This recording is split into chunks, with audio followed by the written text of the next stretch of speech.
Good morning students, my name is Subhash Kumar Kaswan.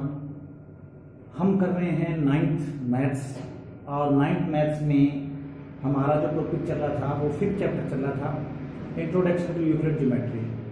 तो introduction to Euclid geometry जो chapter है उसमें हमने क्या क्या रीड कर लिया अभी तक। सबसे पहले हम यूक्लिड की बायोग्राफी, यूक्लिड के बारे में हमने जाना। उसके बाद यूक्लिड की डेफिनेशंस के बारे में हमने रीड किया।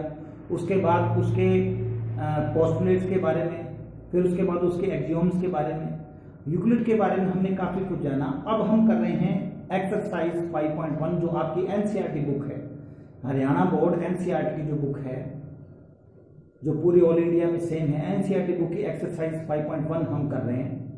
उसमें हम 2 सम पहले कर चुके हैं और आज हम थर्ड सम से आगे इसको कंटिन्यू करेंगे। जो फर्स्ट सम था उसमें ट्रू फॉल्स था। सेकंड सम जो था उसमें डेफिनेशन थी, जैसे लाइन सेगमेंट क्या होता है, पैरेलल लाइंस क्या होती है, इंटरसेक्टिंग लाइंस कौन सा होता है, स्क्वायर क्या होता है, परपेंडिकुलर लाइंस कौन सी होती है। तो इसके बारे में हमने रीड किया सेकंड क्वेश्चन में। अब हम करने जा रहे हैं थर्ड क्वेश्चन। तो आइए हम शुरू करते हैं एक्सरसाइज 5.1 थर्ड क्वेश्चन। ओके, देखिए सबसे पहले थर्ड क्वेश्चन में कंसीडर 2 postulates given below। हमें 2 postulates दे रखे हैं। given any 2 distinct points A and B, 2 अलग अलग पॉइंट्स दे रखे हैं A और B। there exists a third point C which is between A and B। वो कहते हैं एक पॉइंट C है जो A और B के बीच में लाई करता है। देखिए शाबाश, सबसे पहले ये हमारे पास एक लाइन है ए बी हमारे पास लाइन है। देखिए given any 2 points A and B, A और B 2 पॉइंट्स हैं। फिर कहता है there exists a third point C which is between A and B। एक पॉइंट C है जो A B के बिटवीन लाई करता है। तो मैंने एक पॉइंट C ले लिया। C किसके बीच में लाई करता है? A B के बीच में लाई करता है। ठीक है, तो ये एक क्वेश्चन है हमारे पास। तो इसके अंदर सबसे पहले आप ये देखो, अगर एक पॉइंट, ये A B एक लाइन सेगमेंट है, A और B को ज्वाइन कर दिया, ये क्या बन गया? Line segment. C इसकी बिटवीन है, यानी कि C is the mid point of A B। तो इसका मतलब एक ही लाइन के ऊपर जब 3 पॉइंट्स आ जाएं तब हम उसको बोलेंगे कोलिनियर। यानी कि एक लाइन के ऊपर, एक स्ट्रेट लाइन के ऊपर जब 3 या 3 से ज्यादा पॉइंट्स आ जाए तब हम उसको क्या बोलेंगे? कोलिनियर बोलेंगे। तो हम इसको कह सकते हैं पहले पार्ट में A B and C are collinear. A B and C are collinear. अब सुन लीजिए कोलिनियर की डेफिनेशन क्या होती है। कोलिनियर पॉइंट कौन से होते हैं? कोलिनियर होता है sum of 2 sides, sum of any sum of 2 sides is equal to third sides. अगर 2 साइड का सम थर्ड साइड के इक्वल हो जाए तब हम कहेंगे गिवन पॉइंट्स आर कोलिनियर। और अगर 2 साइड का सम थर्ड साइड के इक्वल ना हो तब हम कहेंगे given points are not collinear. तो देखिए AC plus CB, AC plus BC, AC plus BC, 2 side का सम, 2 साइड का सम किसके इक्वल होना चाहिए? थर्ड साइड के इक्वल होना चाहिए, तब हम कह सकते हैं given points are collinear. AC plus BC equal AB। For example देखिए, अब मैं एक एग्जांपल से क्लियर करता हूं। जैसे मान लो ये हमारे पास है 4, ये हमारे पास 4 है, कुछ भी ले सकते हो आप, 4 4 6 6 कुछ भी ले लो। अब मान लो AC हमारे पास 4 है, AC हमारे पास 4 है और BC भी हमारे पास क्या है? 4 है। तो देन AB हमारे पास क्या होगा? 4 प्लस 4, AB हमारे पास क्या है? 8 है। अब देखिए 4 प्लस 4 8 इक्वल 8। अब 8 8 के इक्वल है, विच इज ट्रू, ये हमारे पास ट्रू है। इट मींस अगर 2 साइड का सम थर्ड साइड के इक्वल हो, 2 साइड का सम थर्ड साइड के इक्वल हो तब हम कह सकते हैं गिवन पॉइंट्स आर कोलिनियर। अगर 2 साइड का सम थर्ड साइड के इक्वल ना हो तब हम कहेंगे given points are not collinear. चलिए पहली कंडीशन में क्या है? पहली कंडीशन को हम बोल सकते हैं ABC कोलिनियर है। अगर C पॉइंट AB के बीच में है तब हम कह सकते हैं ABC कोलिनियर है। ये था हमारी फर्स्ट कंडीशन, फर्स्ट क्वेश्चन हो गया, फर्स्ट पार्ट हो गया इसका। अब इसके बाद हम इसी का सेकंड पार्ट देखिए आप। अब इसको सेकंड पार्ट में हम करने जा रहे हैं। सेकंड पार्ट में क्या कर रहे हैं? There exist at least 3 points. वो कहता है कम से कम 3 points, they are not on the same, एक ही लाइन पर ना हो। मान लो एक ही लाइन के ऊपर अगर 3 पॉइंट्स ना हो तब क्या होगा? मान लो एक लाइन के ऊपर 3 पॉइंट्स ना हो, जैसे सपोज करो ये 3 पॉइंट्स हैं, ये तो एक ही लाइन पर ना हो तब क्या होगा? अगर एक लाइन पर तीनों पॉइंट्स ना हो तब हम उसको बोलेंगे नॉट कोलिनियर। एक लाइन के ऊपर पॉइंट्स नहीं आ रहे तब हम उसको क्या बोलेंगे? नॉट कोलिनियर बोलेंगे। क्लियर? तब हम उसको नॉट कोलिनियर बोलेंगे। तो एक लाइन पर जो तीनों पॉइंट्स ना हो तब वो क्या होता है? उसका नॉट कोलिनियर। ये कोलिनियर नहीं है। क्लियर? चलिए AC प्लस BC इक्वल में AB। अब जो हमारा A पार्ट है, A पार्ट में से पूछा है ये देखिए do these postulates contain undefined term. क्या ये पोस्टुलेट्स किसी डिफाइन को अनडिफाइंड बिल्कुल है, तो हम लिखेंगे अनडिफाइंड टर्म।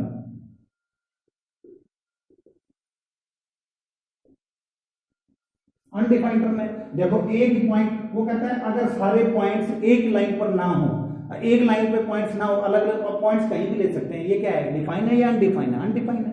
अब मान लो मैंने कहीं भी पॉइंट ले लिया इस तरीके से, तो ये क्या है, ये क्या है, इसका कोई डेफिनेशन है? इसकी कोई डेफिनेशन नहीं है।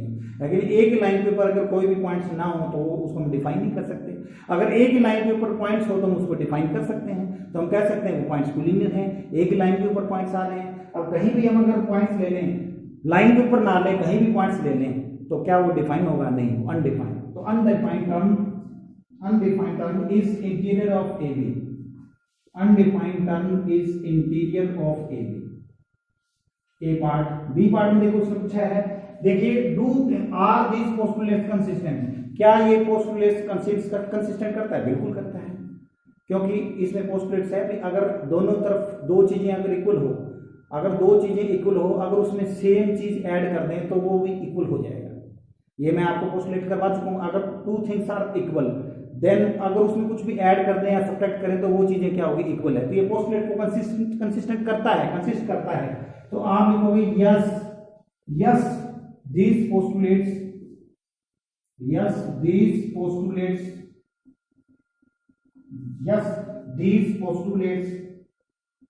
are consistent. Yes, these postulates are consistent. तीसरा पॉइंट दे रखा है इसमें, do they follow from Euclid post. क्या ये यूक्लिड पोस्टुलेट को फॉलो करते हैं? बिल्कुल करते हैं। यूक्लिड पोस्टुलेट को फॉलो क्यों नहीं करते? यूक्लिड ज्योमेट्री है, यूक्लिड को क्या माना जाता है? फादर ऑफ ज्योमेट्री माना जाता है ना, ज्योमेट्री का फादर माना जाता है। तो ये ज्योमेट्री का पार्ट है, क्यों नहीं यूक्लिड को फॉलो करेगा? बिल्कुल करेगा। तो आप लिखोगे yes they follow from Euclid postulates. They follow from Euclid postulates. They follow from Euclid's postulates. ये यूक्लिड्स पोस्टुलेट्स को फॉलो करता है, बिल्कुल करता है। चलिए, ये तो हमारा थर्ड क्वेश्चन। अब हम करते हैं फोर्थ क्वेश्चन। देखिए,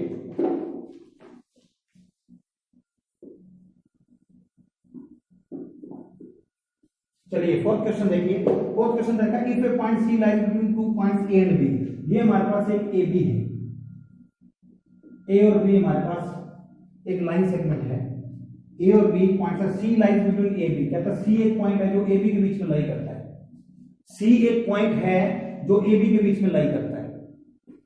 अब वो कहता है ए सी बी सी की इक्वल है। तो सबसे पहले आप लिखो बेटा गिवन। सबसे पहले हम गिवन में लिखेंगे। गिवन में क्या रखा है? गिवन में इसने दे रखा है ए सी बी सी की इक्वल है। एक तो ये दे रखा है। अब मान लेते हो ए सी बी सी की इक्वल कब होगा? ए सी बी सी की इक्वल तभी होगा जब सी आपका मिड पॉइंट होगा। अगर सी मिड पॉइंट है तो ए सी बी सी की इक्वल है।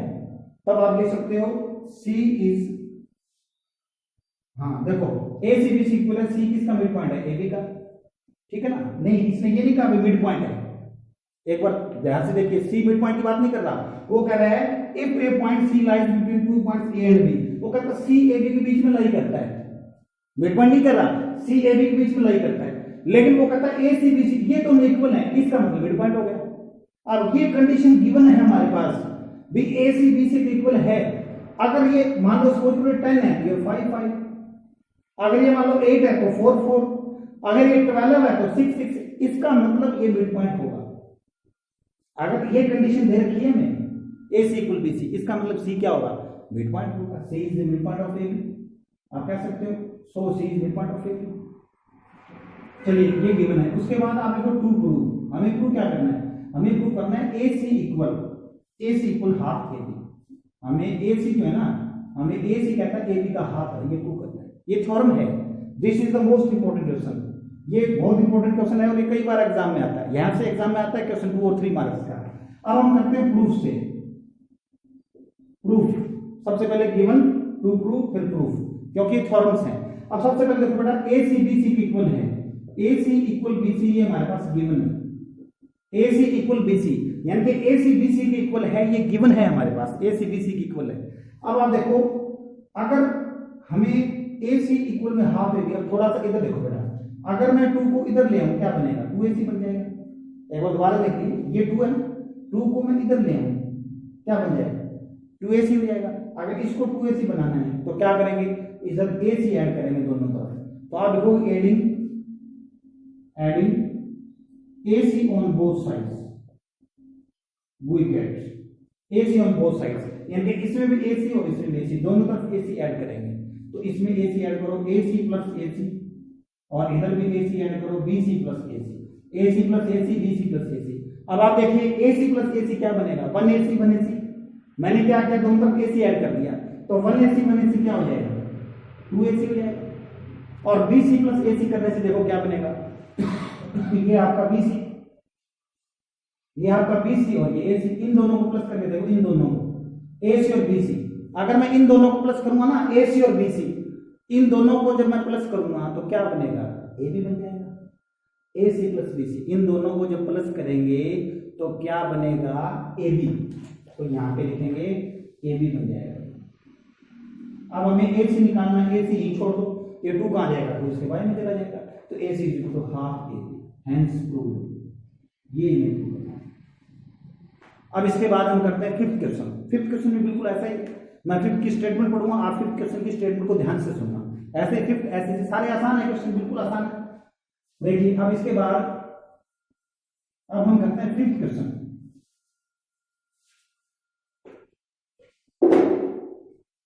चलिए फिफ्थ क्वेश्चन करते हैं।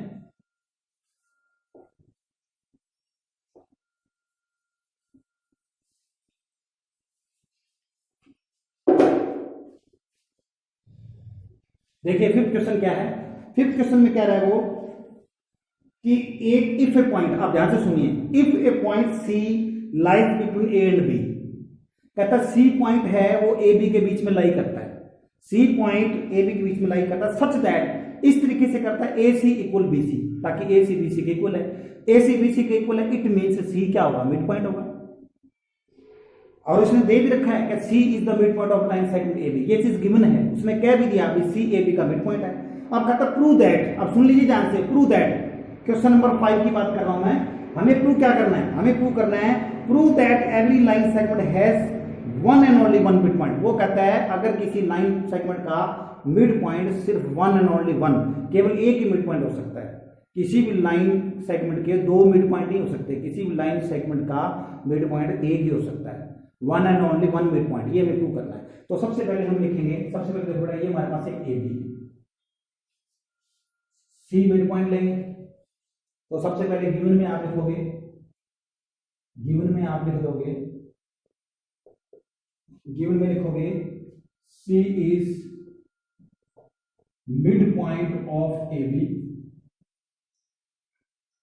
सी ए बी का मिड पॉइंट है, गिवन है हमारे पास, C is mid point of A B. अच्छा ए सी बी सी की इक्वल है, ये भी गिवन है, ए सी इक्वल बी सी, ये भी हमारे पास गिवन है। हमें प्रूव क्या करना है, प्रूव, ठीक है, हम क्या करेंगे, प्रूव, हमें प्रूव करना है एवरी लाइन सेगमेंट, हमें प्रूव करना है every line segment, every line segment, every line segment has one and every line segment has one and only one midpoint। वो कहता है कोई भी लाइन सेगमेंट है तो उसका केवल और केवल एक ही मिड पॉइंट होता है, ओनली वन एंड वन, किसी भी लाइन सेगमेंट के 2 मिड पॉइंट नहीं हो सकते, केवल एक ही मिड पॉइंट हो सकता है। हम लेट करेंगे, एक कंस्ट्रक्शन लेनी पड़ेगी हमें, कंस्ट्रक्शन, ये हमें प्रूव करना है भी किसी भी मिड पॉइंट का लाइन सेगमेंट सिर्फ एक ही हो सकता है। लेकिन अब हम यहाँ पे एक पॉइंट और ले लेंगे, देखिए मैंने एक पॉइंट ले लिया डी, एक डी पॉइंट ले लिया मैंने, सपोज करो मैंने यहाँ पे एक पॉइंट ले लिया डी पॉइंट ले, कंस्ट्रक्शन में मैंने लिख दिया सपोज का मतलब मान लिया या लेट कर दिया, सपोज कर दिया D is mid point of A B,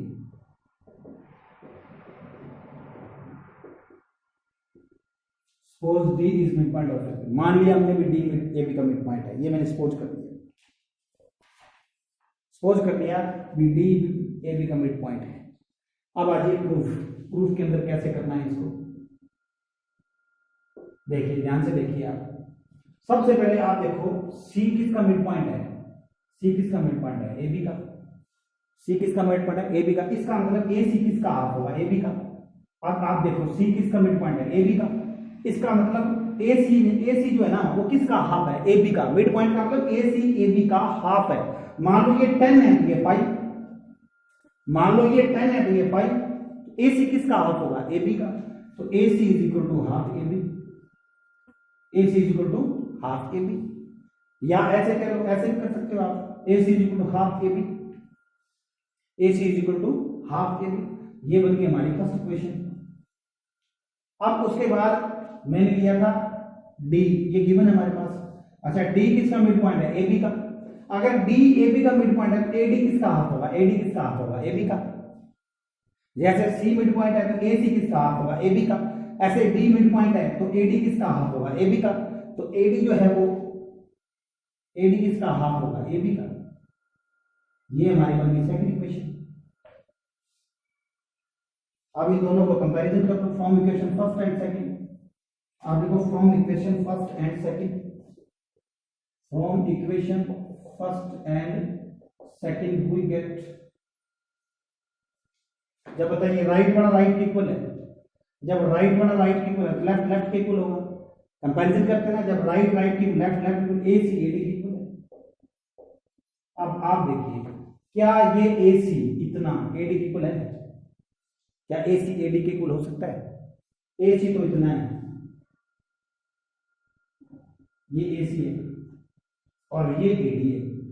आप बताओ, अब आप बताओ ये ए सी इतना है, ए डी इतना है। मान लो ए सी तो हमारे पास है 3 और ए डी हमारे पास है 5, क्या 3 कभी 5 के इक्वल हो सकता है, ये 3 है और ये 5 है।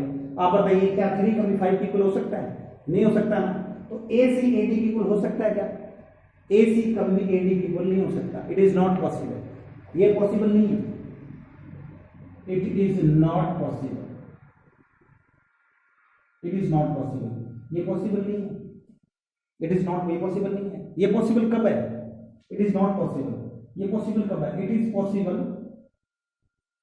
इट इज पॉसिबल, ये पॉसिबल कब है, when, it is possible when, ये कब पॉसिबल है, ये पॉसिबल तभी है जब डी सी के ऊपर आ जाए, जब डी और सी एक हो जाए, यानी कि डी और सी एक ही पॉइंट बन जाए, यानी कि डी सी के क्या हो जाए, कोइंसाइड हो जाए, जब डी सी के ऊपर आ जाए, जब डी को सी के ऊपर ले आए, ये तभी पॉसिबल है, तभी इक्वल हो सकता है ये दोनों तभी इक्वल हो सकते हैं जब सी और डी एक ही पॉइंट हो, यानी कि सी डी के क्या हो जाए, कोइंसाइड हो जाए। तो it is not possible, it is possible, ये पॉसिबल कब होगा, when C and D, when points C and D, when points C and D must coincide, must coincide, must coincide। इसका मतलब क्या हुआ, इसका मतलब ये हुआ कि सिर्फ मिड पॉइंट, सिर्फ एवरी लाइन सेगमेंट, कोई भी लाइन सेगमेंट है has only one and only one mid point, कोई भी लाइन सेगमेंट है तो उसका केवल और केवल एक ही मिड पॉइंट हो सकता है, उसके कभी 2 या 3 मिड पॉइंट नहीं हो सकते।